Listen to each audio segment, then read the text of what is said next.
Professor, let's start at the beginning, relatively the beginning, not at birth, but you're 10 years old. Where are you living? What is your family life like? My parents were in the diplomatic service. So when I was 10, I was living in Bonn, Germany. Is that right? Yes. This was during the occupation. Wow. And the American military, Bonn was the headquarters of the occupation. The American military had a big presence there. And they had decided that it was not healthy for American dependents to associate with Germans. So they built a small Midwestern town on the banks of the Rhine in Plittersdorf. Extraordinary. It had a number of three-story apartment buildings, and it had a shopping center with a PX and a movie theater and a club and a church and a school. So it was like being in the Midwest. Exactly. That was the intention, and that was what was achieved. And does that mean that essentially it was an insular life that you were leading, or were your parents enriching that? Well, my parents definitely thought this was weird because this is not the way the Foreign Service operates. Right. So I was not strictly confined to this environment, but that was the normal day-to-day experience. There was a school that had been set up. So you went to a Midwestern American school. That's right. And a lady came in twice a week for 45 minutes to teach us German. So it was fairly weird. Yes. In retrospect, of course, at the time, being 10, I thought it was perfectly normal. No, you accepted it. How's your German, by the way? I used very little of it, so it's pretty rusty.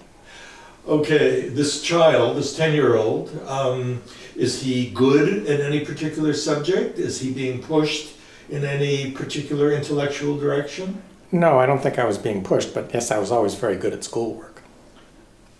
Across the range, Across not the only range. science or math. Across the range. Terrible handwriting. How long did that stay in Germany go? You're 10 when you're in this village. How much longer before you go to the next place? Well, we came back to the United States in 1955. So Okay. I was 11 or 12. I must have been 11 then.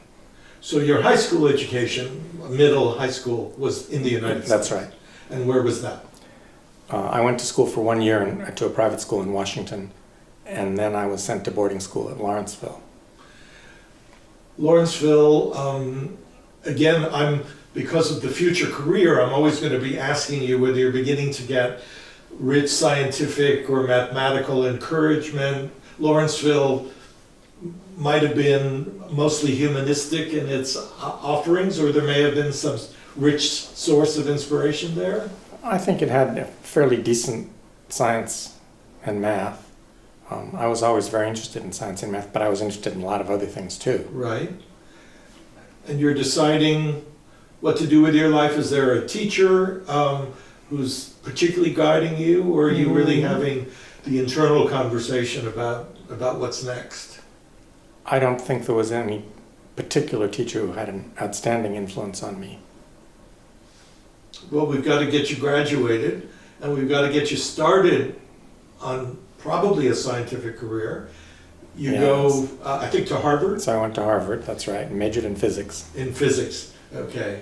Now we're getting somewhere because the transition from physics to a decision ultimately to change to computers is so much at the core of what you're becoming intellectually. So can you tell me originally why physics was your chosen field, and then why you began to shift your interest?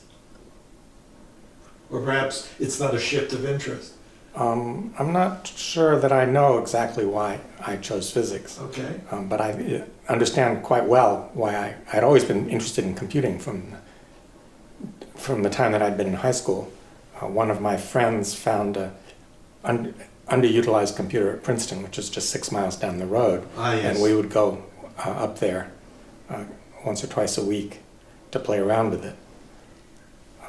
I think it's probably hard for a lot of young people today to understand really at some deep level how early on the knowledge of and access to computers are. Can you give me some sense of how special this opportunity may have been for you? Well, at that time there were maybe couple of thousand computers in the world, maybe 5,000, certainly not much more than that.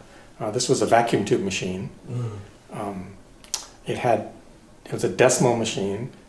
It had 2,010 decimal digit words of memory. So it was fairly basic. But we had a good time with it nonetheless. Why was the access permitted? My friend found this severely underutilized computer. At this time, this was an IBM 650, and by 1959 it was heading towards obsolescence. So it wasn't very heavily used, and I think he sweet-talked the lady who was in charge of it. Right. I wasn't involved in that. I just... Not the sweet talking, you Right. just benefited. I just benefited. I That's got exactly it. right. Well, you chose physics for reasons we can't precisely define, but you were choosing the sciences, certainly. Yes. And that always seemed more interesting to me than math, although I studied a lot of math. Maybe I chose physics because it's the most mathematical science. Again, I'm looking for what I may not find, which is a particularly exciting professor or moment that's going to direct your future inquiry. Is your time at Harvard mostly unremarkable for inspiration, or are you having some good moments as you discover what you're interested in? Well,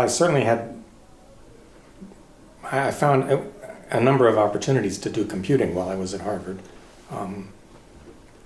There was occasionally opportunities to go down and run jobs on the computer center at MIT.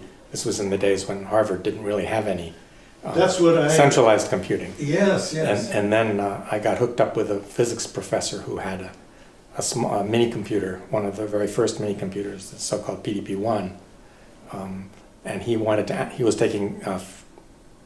was running experiments that involved taking photographs of the sparks in a spark chamber, which is a way to track the trajectory of ionized particles. And he wanted to have some programs to automatically analyze these pictures. So I did quite a bit of work for him while I was an undergraduate. Okay. That looks like an important turning point.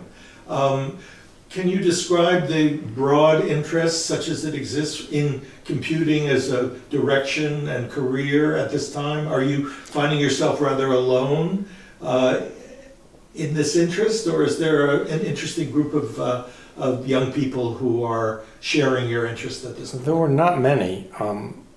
This was before you could actually formally study computing in any systematic way. It was possible to get a graduate degree in computing at Harvard, but it was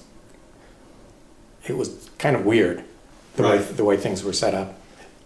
The way computing got started at Harvard, there was a man named Howard Aiken who had disappeared by the time I showed up, but he built in collaboration with IBM built a couple of big relay machines, which were a couple of the first large-scale computers. Although nowadays we wouldn't really consider them to be real computers because they didn't have stored programs. Right. The programs came in on gigantic rolls of paper tape. And that was how Harvard got into computing. And at the time that they had built a building, named it after Howard Aiken, and I can still remember when I was a sophomore or junior going into the lobby of this building. It's quite large, probably about the size of this room, 30 feet long. It was all fairly dimly lit in the lobby. Down at one end there was a lit up desk where the receptionist sat, and all down the right-hand wall was completely glass. On the other side of the glass was the machine room, which was about 5 times the size of this lobby. And in the machine room, all down one side was the Mark I relay calculator, cabinet after cabinet filled with relays, giant cables a foot in diameter, huge readers for the 2-foot wide paper tape, typewriters for typing the outputs and so forth. It was all turned off, of course, because it was completely obsolete at the time. All down the left-hand side of this gigantic room was the Mark IV relay calculator, more of the same. And way down at the end there was a lit-up section, which was the university's central computing facility, which at that time was a UNIVAC 1, which was also completely obsolete. Even more obsolete than the 650 that I had had access to at Princeton. What is the year now? This is 1959. No, 1962. 1962. And in October of 1962, they swept all of this stuff away and they put in a raised floor and installed an IBM 7090 and moved into the modern world. And you're at this junior, senior? That happened, when that happened, I was a sophomore or junior, I'm not sure. Sophomore, junior year. I've talked to a number of Turing Award people, and some of them were quite sensitive to early in their careers when they began to be passionate about computing, that it was considered by a lot of their colleagues déclassé. I mean, it wasn't, if you're giving up physics for that. Well, I hadn't done that. I went to graduate school in physics. Okay, then let's get you to graduate school, and then we'll worry about this dangerous decision you're making. I spent a lot of time on computing as an undergraduate. Yeah, but it wasn't, it's still not your field. It was not even possible, really. It wasn't at Harvard. even possible, really. Right. I did take a course from Ken Iverson, who was the originator of a very famous programming language called APL. He worked for IBM, but he was on sabbatical at Harvard for a year. So that was lucky. That was nice. He taught this course. At that time, there was no implementation for APL. It was purely, existed only in the form of pencil and paper, and Ken Iverson's book explaining it all. And in fact, he was strongly opposed to the idea that there would be an implementation, because he was sure that the implementation would require a lot of terrible compromises that would wreck the purity of his language. Really? And 3 or 4 years later, he was extremely lucky to fall in with some people who figured out how to implement APL without compromising the purity at all. And it had a lot of influence for a couple of decades after that. Very important to know. But at the time that I was taking his course, it was not like that. It was just paper. We want to get you graduated in physics. That's right. Deciding for what graduate program you wanted in physics. Well, I applied to 2 places, Princeton and UC Berkeley. And I was very fortunate that Princeton turned me down. Because it would have been much more difficult to get into computing at Princeton than at Berkeley. Describe Berkeley, because that is where the transition happens in terms of your fascinations. The kind of project you were interested in physics, and what sent you in another direction. Well, I know exactly what sent me in another direction. It must have been November or December of 1964, which was I had arrived in Berkeley in September of 1964. The Fall Joint Computer Conference happened in San Francisco, and this was at that time the overwhelmingly most important gathering of practitioners of computing, both academic and industrial. Anywhere. Yes. And so it was easy for me to get to it since it was just across the bay. Yes. So I went to it, and I ran across a fellow that I knew very slightly named Steve Russell. And he asked me, how is Peter Deutsch doing? And I said, who is Peter Deutsch? I had never heard of him. Steve knew him because they had both been at MIT earlier. Peter at that time was a freshman or sophomore undergraduate, but he had done a lot of programming while he was in high school at MIT, where his father was a professor of physics. And so Steve explained to me that if I went to the electrical engineering building, which is called Corey Hall on the Berkeley campus, and I went to the first floor, the northeast corner, there was an unmarked door in the northeast corner. And Sounds like a speakeasy. Yes, Yeah. exactly.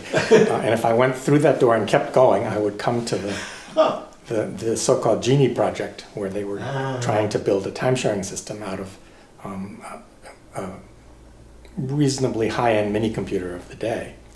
So I followed Steve's instructions, and I went through this door, and there was a little sort of airlock, and then I went through another door, and then there was quite a large room with several desks in it, but nothing interesting, and another door on the far end. So I went through that door, and then I was in a huge room with enormously high ceilings. It turns out when they built Corey Hall, they didn't have enough money to build all the floor space that they wanted. So what they did was they built almost all of it double height, with the idea that they would put in mezzanines later when they got more money.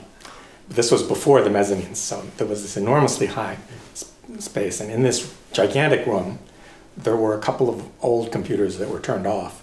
And in the middle of it was a rather small mini-computer called Scientific Data Systems 930. Sitting at the console of this machine was a very young guy, Peter must have been 16 at the time, I think. 16. 16 or 17, because he was a freshman or sophomore, and he was a little bit precocious Yes. too. And he was reading in a paper tape.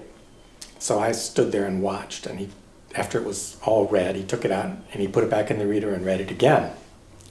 And I said, "What on earth are you doing?" And he said, "It's a 2-pass relocatable loader." And I said, "What?" It's just not a sensible thing to do. And Peter said, yes, I know, I'm rewriting it. Wow. So that was how I was introduced to Peter and indeed to the 940 project. So this is the moment of conversion? Well, I don't know about conversion. I had been drifting towards computing for a long time. Okay, fair enough. But this was a realization? This was a point at which I had something to engage with that could consume all my energies and allow me to pursue an academically legitimate path as well. Which is everything. It would have been much more difficult if I hadn't been able to do that. Now, do you formally switch your... A few months later. A few months later. And what sort of a department would you then enter into at this stage? Well, this was the so-called Electrical Engineering and Computer Science Department at Berkeley, which had been renamed from Electrical Engineering just a couple of years previously by its very foresighted chairman, Lutfi Zada.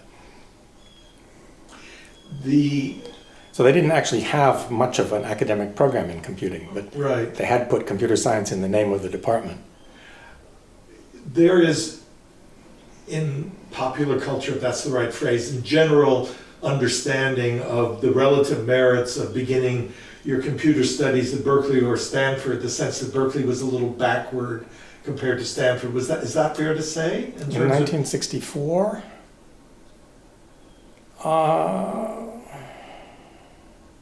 Maybe a bit, but these things, the Berkeley-Stanford competition has had its ups and downs over the last 50 right. years. Stanford was in many ways, I think, a bit ahead of Berkeley, primarily because they had hired John McCarthy, who brought the whole idea of time-sharing and AI from MIT to Stanford and started the Stanford AI Lab. I didn't have a lot of contact with Stanford in 64 and 65, so I'm not quite sure what the sequence of events was. Apparently you weren't so self-aware of the relative merits that you were bothered by what you were getting at Berkeley. The Genie project was a great thing to be on, and it never occurred to me that I might be better off somewhere else. Right. Well, but we're going to get you somewhere else. So your degree is in electrical engineering / computing. WECS it's called, right. What was the focus of your dissertation work? Well, my nominal academic advisor was a professor named Harry Husky, who had built, it was very common in the early 50s for universities to build computers themselves because you couldn't actually buy any computers at the time to speak of. And Harry had built one, I think it was at UCLA, and then he had been involved with the development of some industrial computers as well. But by the time I came into contact with him, he was not doing a lot of new work anymore. He was getting on a bit in years, right. and he didn't pay a lot of attention to me, and I didn't pay a lot of attention to him. Which was a good thing? Which was fine with me. Right. But it made it very easy for me to write a PhD thesis that he was perfectly happy with, but I didn't get any guidance. Right. The guidance came from Mel Pirtle, who was actually a graduate student, although somewhat older than the normal run of graduate students, who was effectively running the Genie project. What problem were you trying to solve? I mean, that's The goal of the project was to Yes. build a so-called general-purpose time-sharing system that could run arbitrary programs on a machine that was an order of magnitude cheaper than the machines on which this kind of work had been done previously. And indeed, the goal was to do this in such a way that the company that built the original version of this machine, which we had to modify a fair amount, could then commercialize it. And that in fact was done, and the Scientific Data Systems 940 computer system, which was the commercial version of the stuff that we built at Berkeley, it basically ran all of our code and incorporated most of the hardware changes that we had found necessary to make to the original machine. That was the first widely sold commercial time-sharing system. I think they sold 50 or 60 of them. Really? Now, as you think of your next stage, are you tempted by a scholarly university connection? Are you tempted by the commercial world, which may not yet understand the possibilities of this? How do you make those decisions? Where do you go? It was fairly easy for me, actually.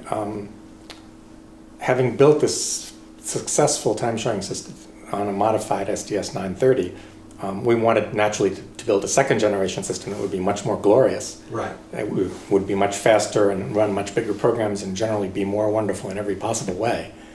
This was before people started to realize that it's not always a good idea to make a second system that's much more grandiose than the first one, because very often those second systems crash and burn.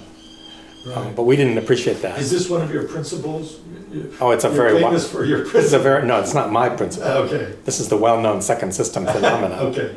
Um, So how do you so our original idea was that we would continue in the university and get more money from ARPA and build the second generation system. But we discovered over the course of a year or two that basically the resources that you would have to marshal to build this system, it couldn't be marshaled within the confines of the university. There were too many bureaucratic restrictions of one kind and another.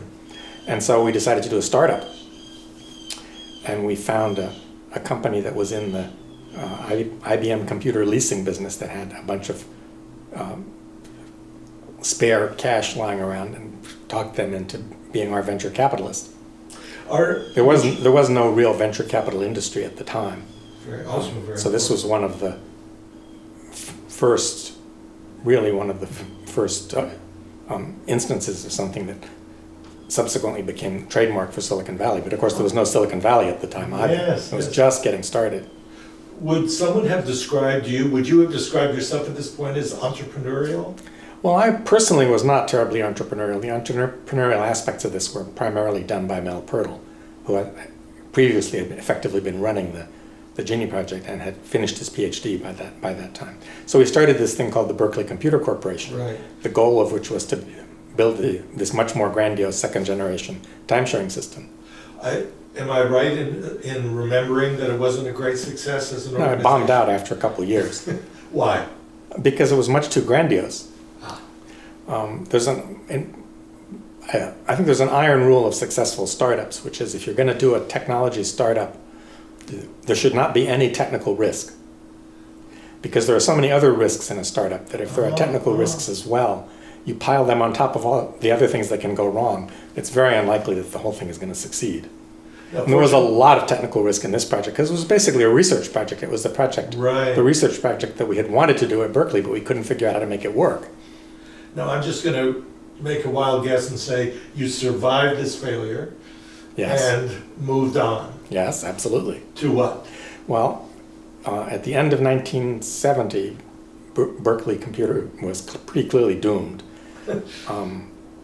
We had basically run out of money, and there was no real prospect of getting any more money from anybody. Very fortunately, at that time, the computer science lab at the Xerox Palo Alto Research Center was just getting started, and they had hired Bob Taylor to get it going. Bob had been, among other things, the director of the computing office at ARPA several years previously, and the Genie project at Berkeley was an ARPA contractor. So I had come into quite a bit of contact with him, as had several of my colleagues.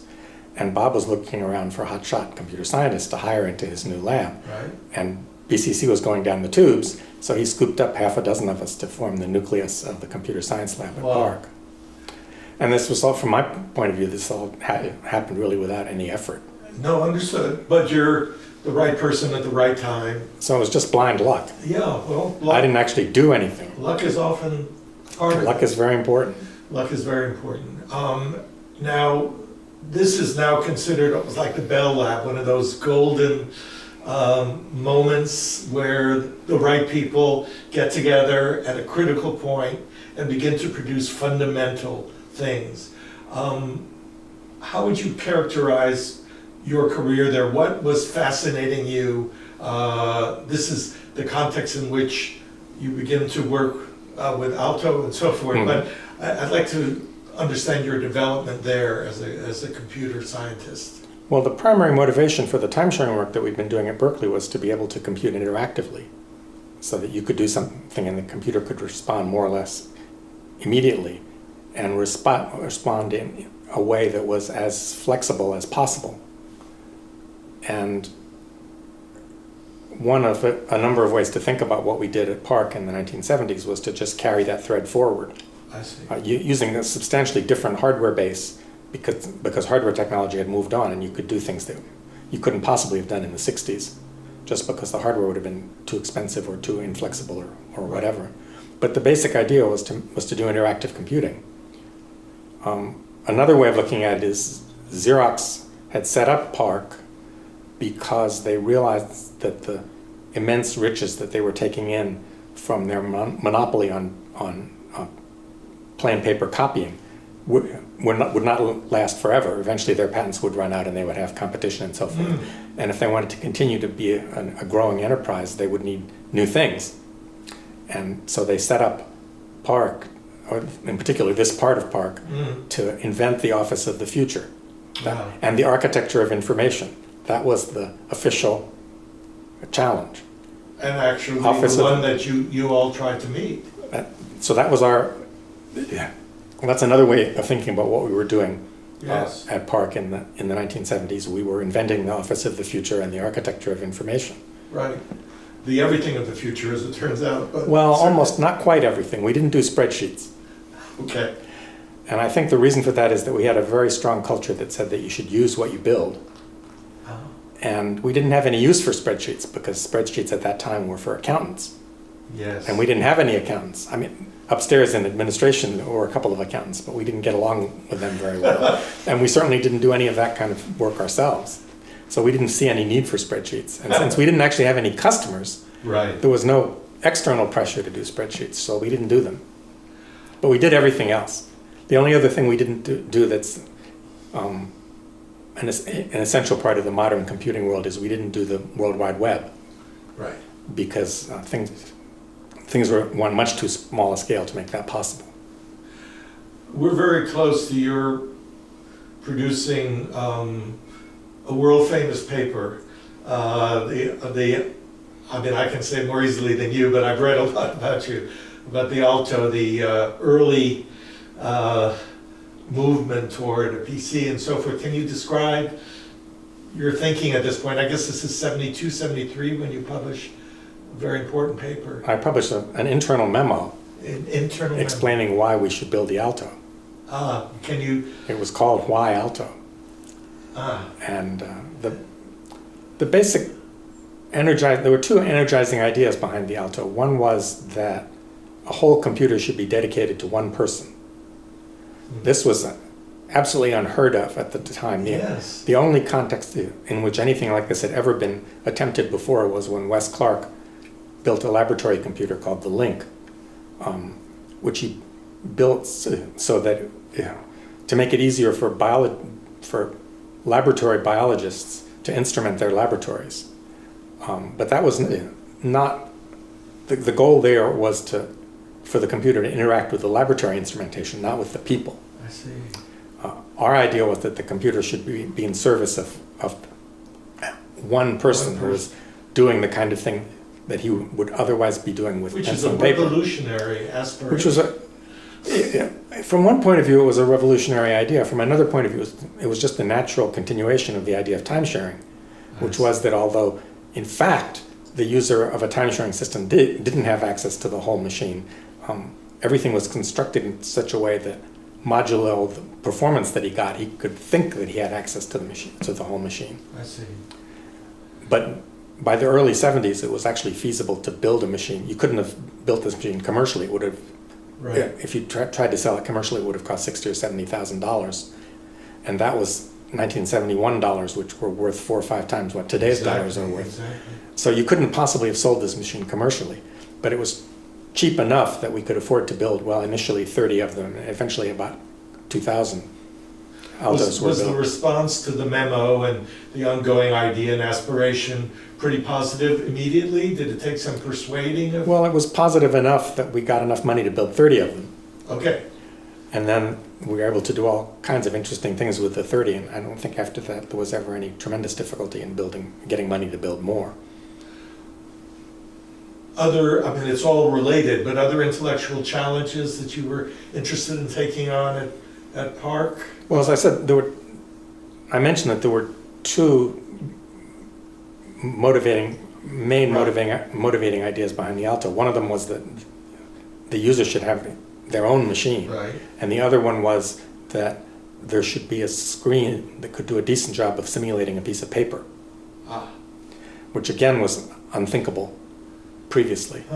And it was only the advent of the improvement of hardware technology that made memory cheap enough that you could actually afford to dedicate half a megabit of it to representing the screen that made this possible. Again, this is something that couldn't have been done even 5 years previously. Because I remember still when Harvard acquired its 7090, in the reading room of the computing center, there showed up a few pieces of paper that described the configuration and what it cost.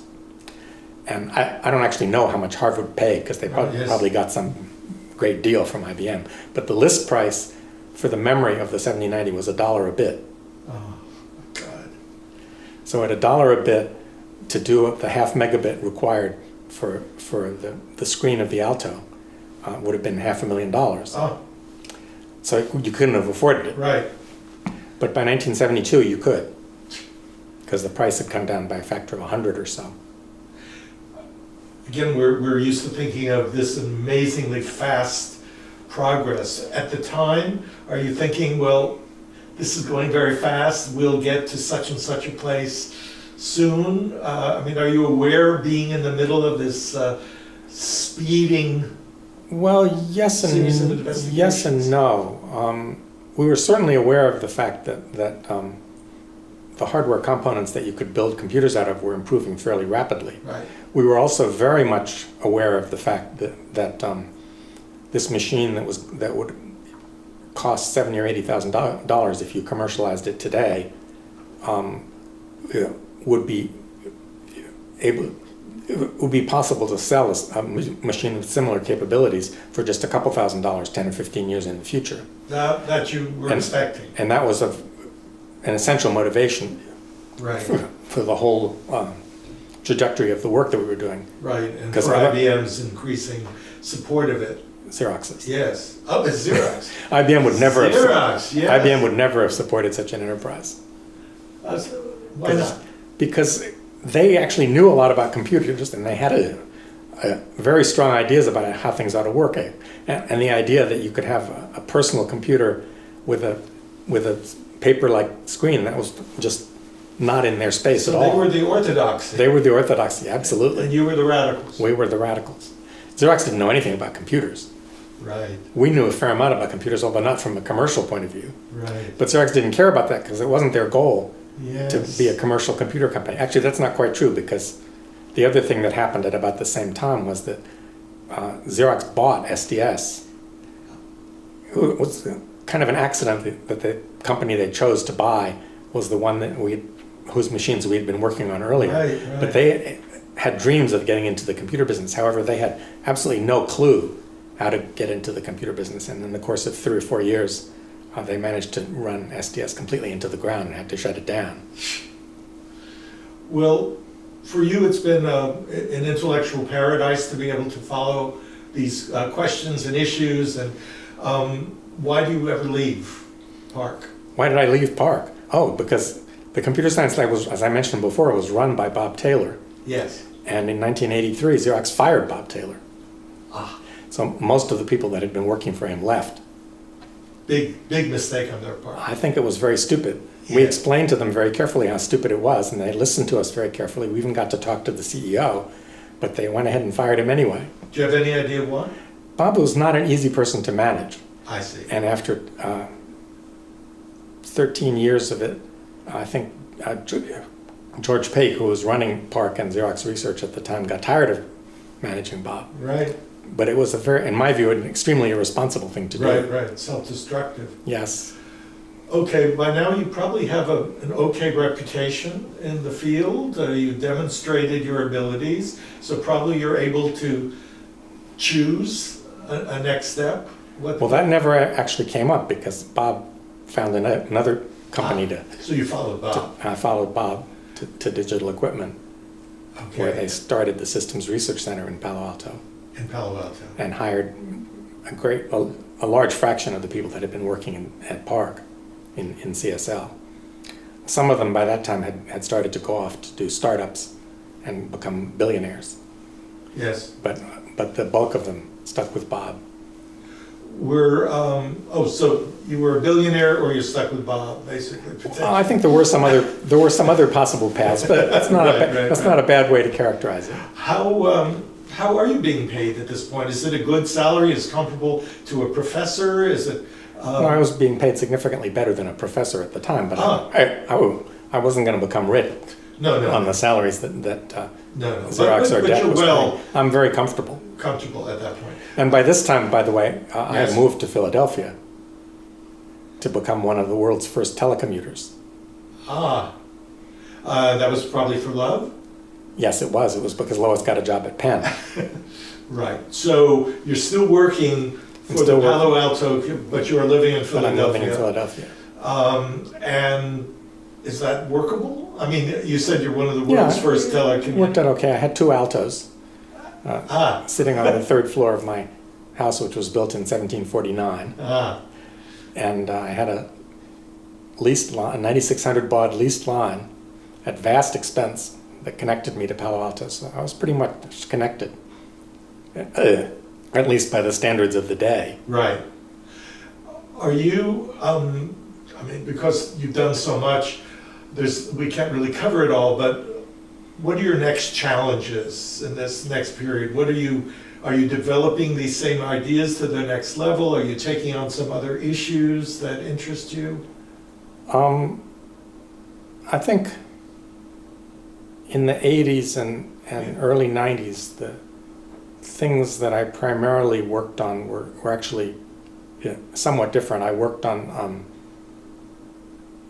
understanding how to build reliable parallel and distributed computer systems, and also on how to do fault tolerance, neither one of which were things that we thought about much at PARC. How did you choose? Were you in charge of your own research direction? More or less, yeah, but also these seem like very natural things to pursue. We didn't have any spectacular ideas for how to, what's the right way to say this? There was a lot more to it than this, but I think the central thrust of what we were doing at PARC was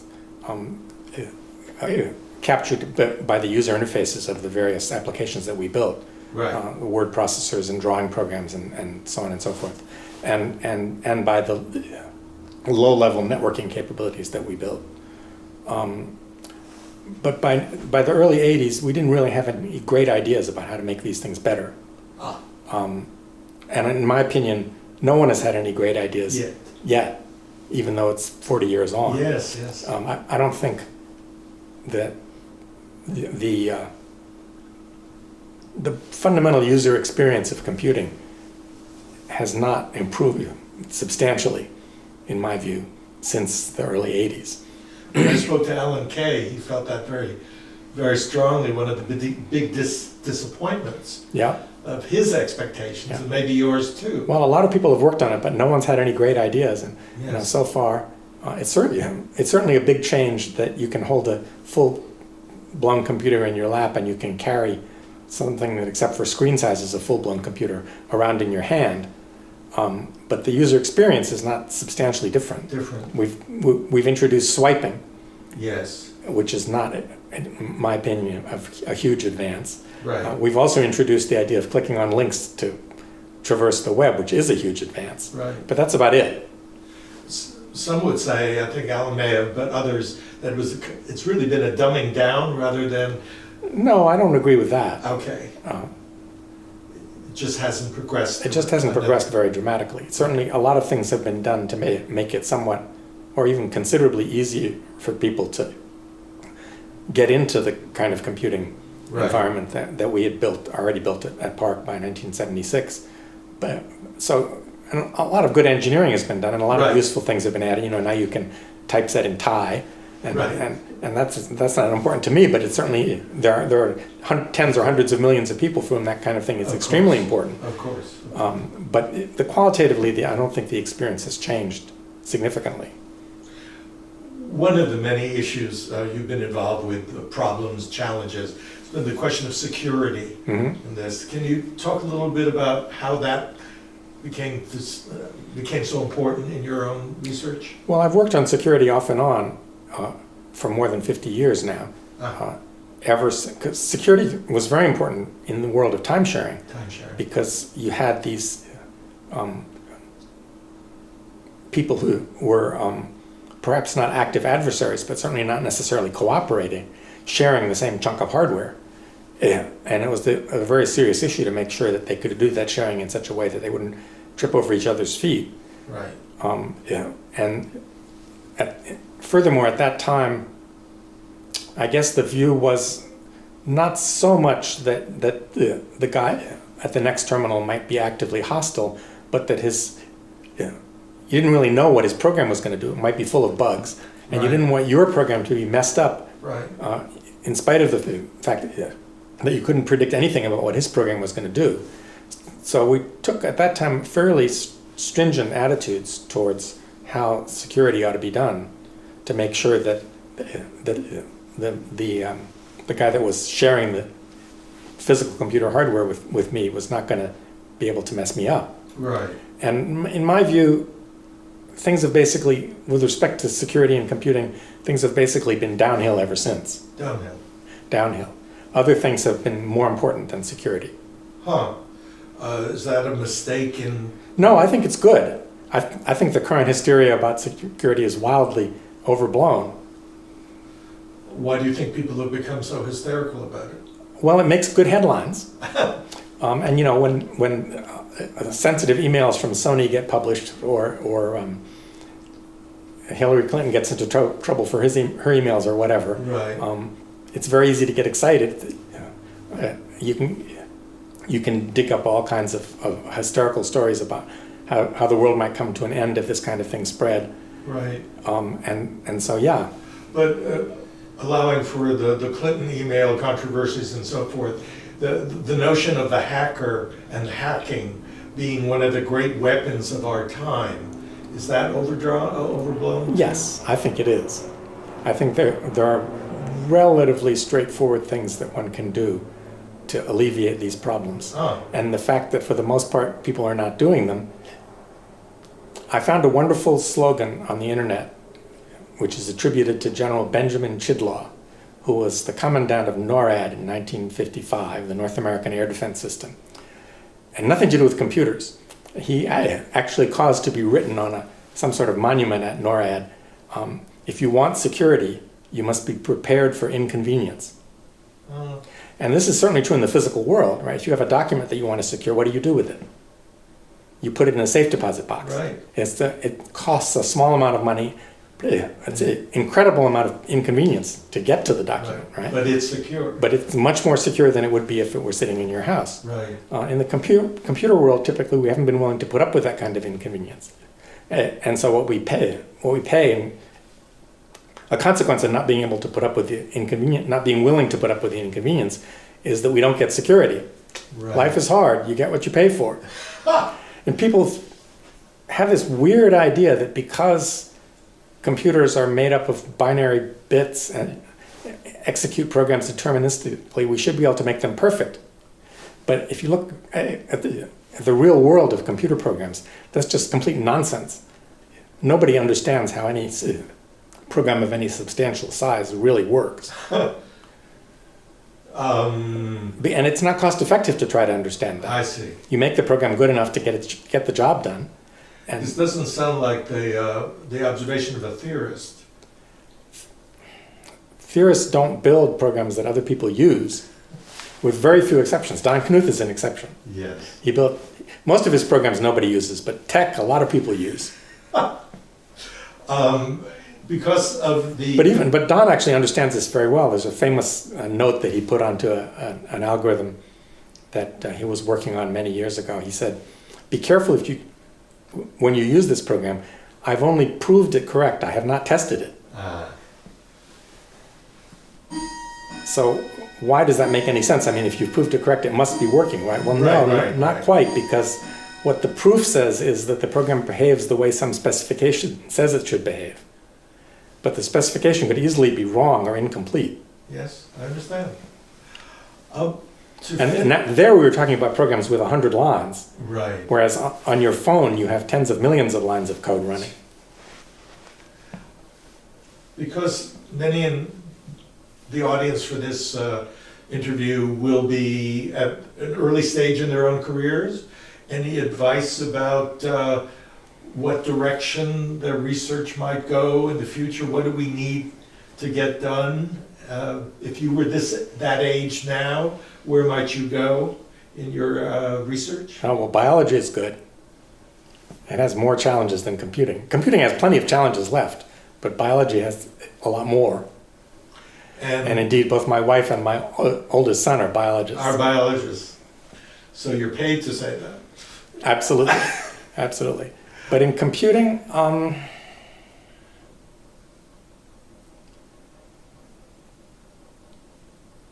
a little hesitant.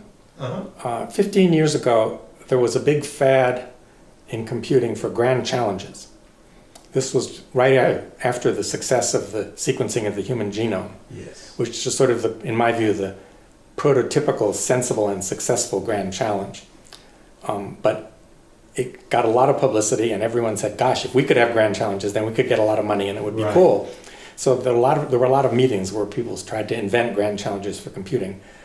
In my opinion, for the most part, it was not successful.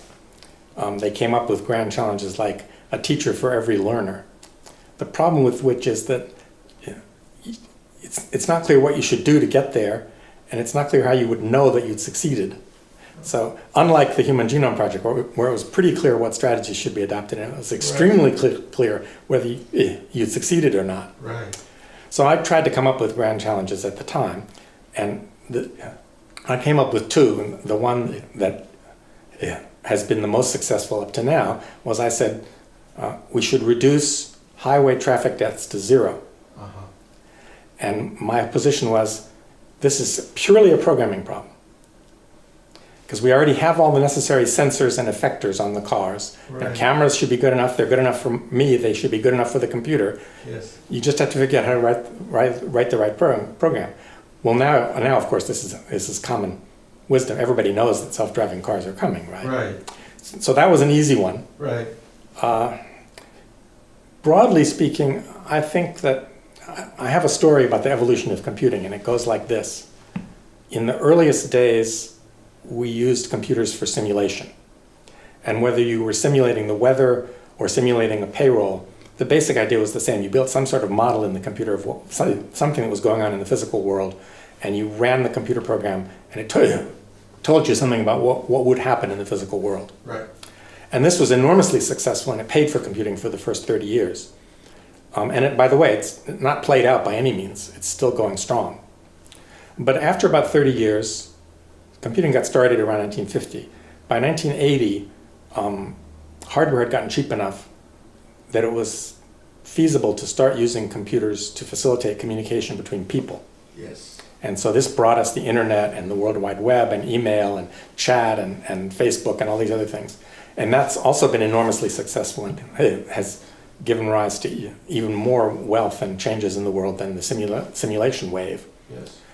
Well, it's been another 30-odd years, and excuse me, in my view, it's time for another great wave. And I think it's crystal clear what the next great wave is going to be. It's going to be non-trivial interactions with the physical world. And whether that means networks of sensors or programs that can understand your speech and respond to it, right, or self-driving cars, or other things that we can't yet even imagine. Not many people know this, but for the first 20 or 30 years of its existence, overwhelmingly the most important application for the internet was email. If you read the founding documents for the ARPANET, which was essentially the prototype for the Yes, internet, yes. email isn't mentioned. Why do you suppose that is? It hadn't been thought of. So it's very hard to predict what these things are really going to turn out to be good for. Right. And the people that started the ARPANET, of whom Bob Taylor was one of the most important, Had no idea what. they didn't know what it was going to be good for. They just Right. knew that it was going to be good. Right.